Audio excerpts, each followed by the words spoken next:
بسم الله الرحمن الرحيم نحمده ونصلي ونسلم على رسوله الكريم أما بعد فقد قال رسول الله صلى الله تعالى عليه وسلم آية المنافق ثلاث إذا حدث كذب وإذا وعد أخلف وإذا اؤتمن خان أو كما قال عليه الصلاة والسلام وفي رواية وإن صام وصلى أو كما قال عليه الصلاة والسلام۔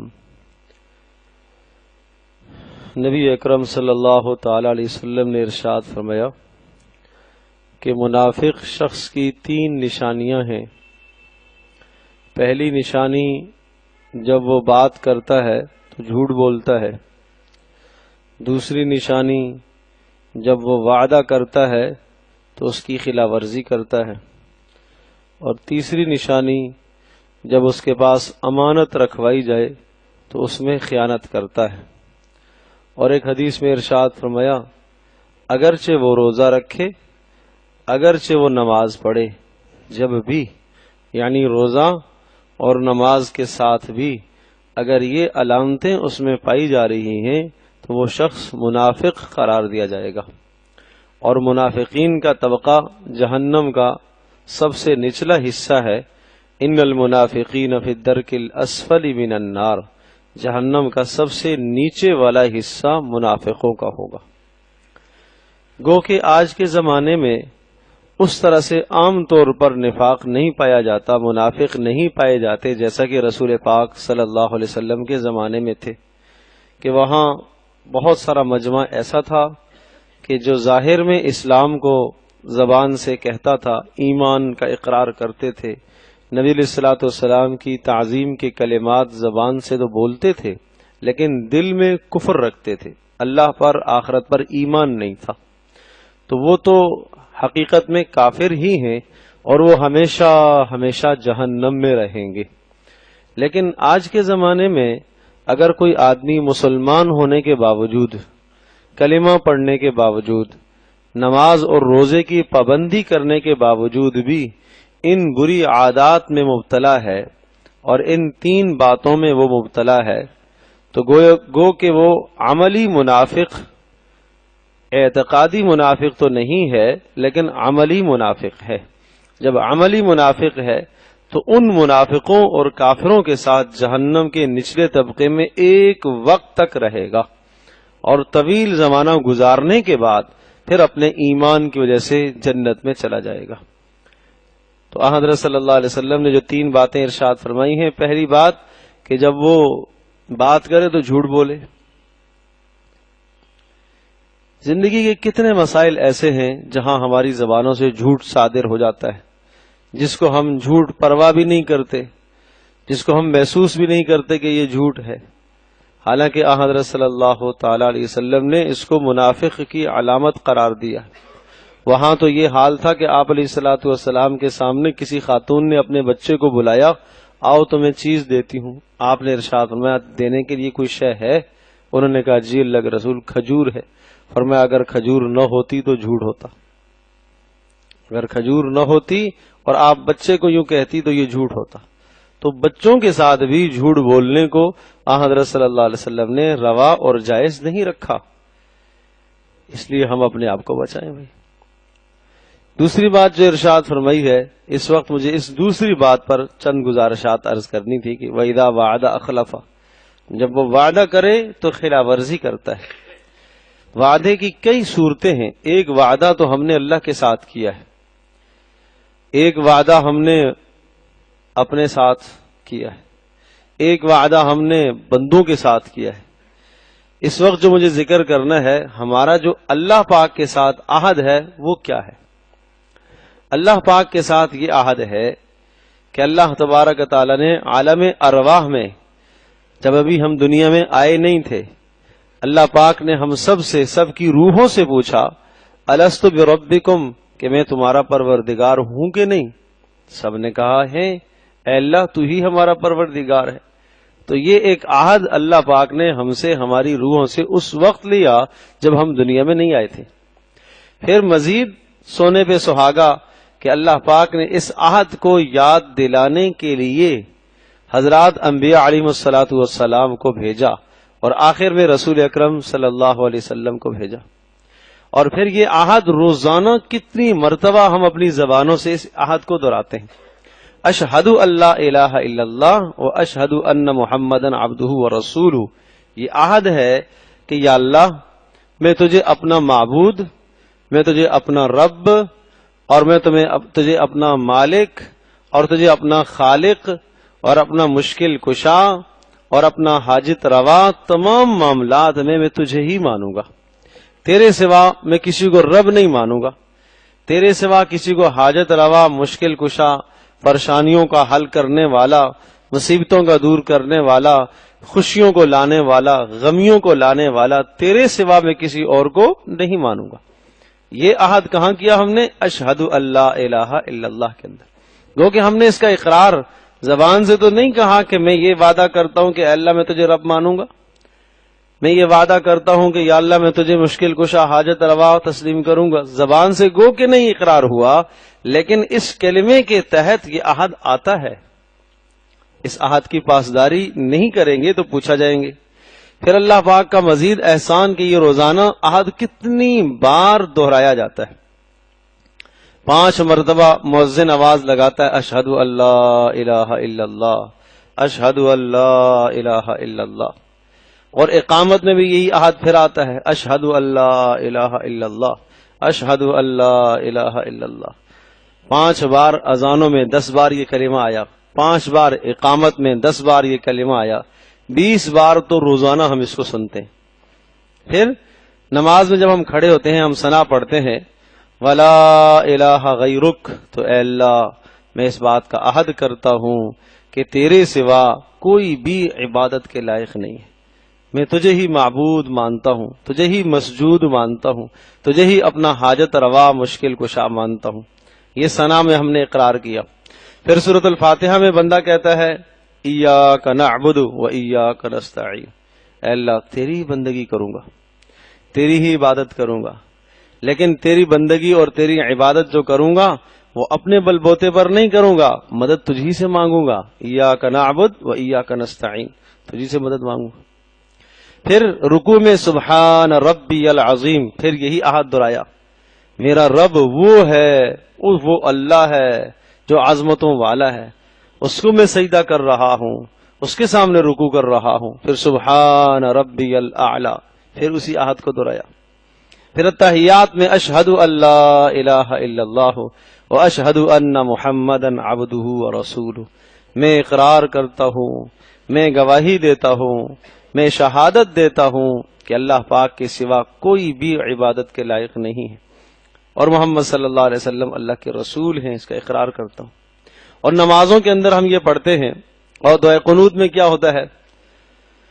نخلع ونترک من یفجرک اللہم ایاک نعبد ولک نصلی ونسجد الیک ونسعی ونحفظ. کتنے پیارے کلمات ہیں. اے اللہ میں تیرے لیے نماز پڑھتا ہوں، اے اللہ میں تیری عبادت کرتا ہوں، اے اللہ میں تیرے سامنے ہی سجدہ کرتا ہوں. ونخلع ونترک من یفجرک، اے اللہ جو تیری نافرمانی کرتا ہے میں اس کے ساتھ نہیں بیٹھتا ہوں. یہ روزانہ ہم عہد کرتے ہیں. تیرے باغیوں، تیرے نافرمانوں اور جو تیرے دشمن ہیں، اے اللہ میرا ان سے کوئی سروکار نہیں ہے. جاتا ہوں صرف اس لیے کہ اے اللہ انہیں تیری ذات کی طرف بلاؤں اور دعوت دوں، اس کے سوا ان کے ساتھ میرا بیٹھنا نہیں ہے. یہ روزانہ اقرار کہاں ہوتا ہے؟ دعائے قنوت میں. تو یہ سب وعدے ہیں. تو اگر اس وعدے کی پاسداری ہم نہیں کریں گے تو کل قیامت کے دن پوچھے جائیں گے ان العہد کان مسئولا، یہ جو تمہارا وعدہ ہے وہ تم سے پوچھا جائے گا. تو اس لیے میرے عزیز دوستو، اللہ پاک کے ساتھ بھی ایک ہم نے وعدہ کیا ہے نا، اس وعدے کا نباہ کرو. یہ ہماری ضرورت ہے کہ روزانہ ہم نماز میں جب کھڑے ہوں تو ہم سوچیں کہ اللہ پاک کا جو وعدہ ہے اس وعدے کے نباہ کے لیے میں کھڑا ہو رہا ہوں. تو تب تو پھر نماز میں دھیان جمے گا. اس لیے ارشاد فرمایا اقیم الصلاۃ لذکری، نماز کو قائم کرو کس کے لیے؟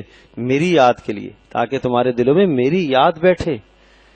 میری یاد کے لیے تو یہاں تو صورتحال یہ کہ شروع سے لے کر آخر تک نماز میں ایک بار بھی اللہ کی یاد آئی ہی نہیں ہے، دھیان ہی نہیں ہوا، تو نماز کیسے بنے گی؟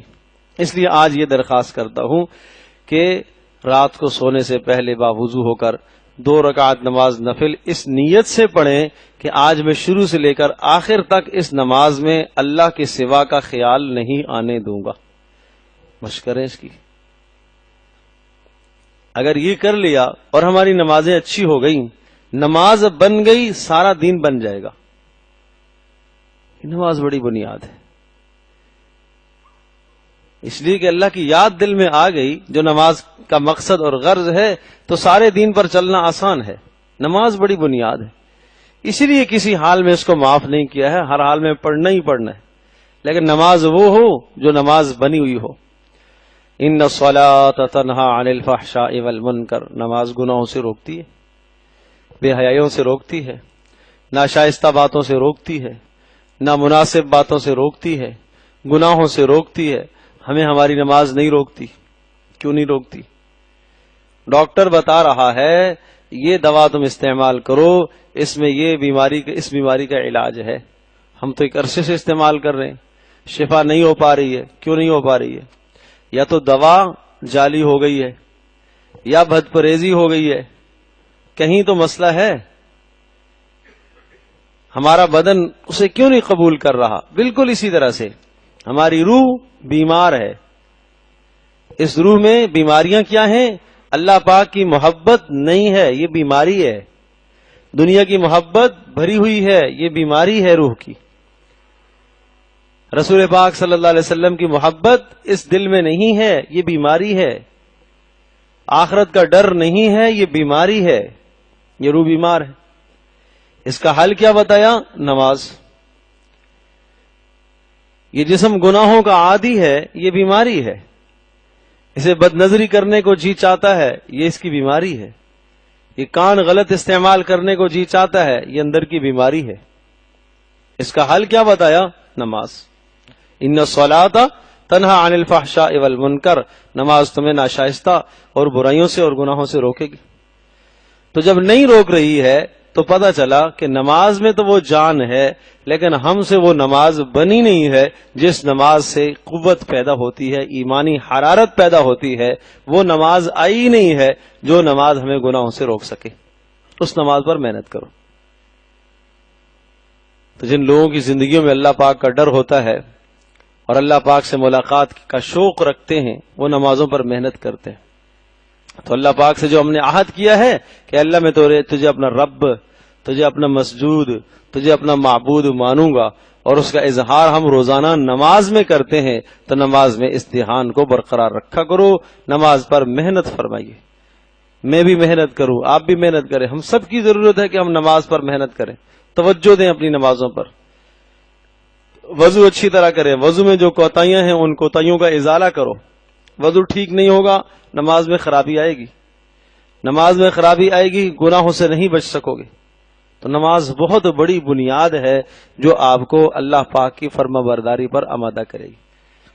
اور یہ ادنا سا ادنا ایمان جو انسان کو نماز پر کھڑا کرے، اگر یہ بھی کسی کے پاس نہیں ہے تو سمجھو کہ اس کے ایمان کا تو کوئی اعتبار ہی نہیں ہے. اتنا ایمان بھی نہیں ہے جو رات کو فجر کی نماز کے لیے صبح سے آمادہ کرے. اتنا ایمان بھی نہیں ہے.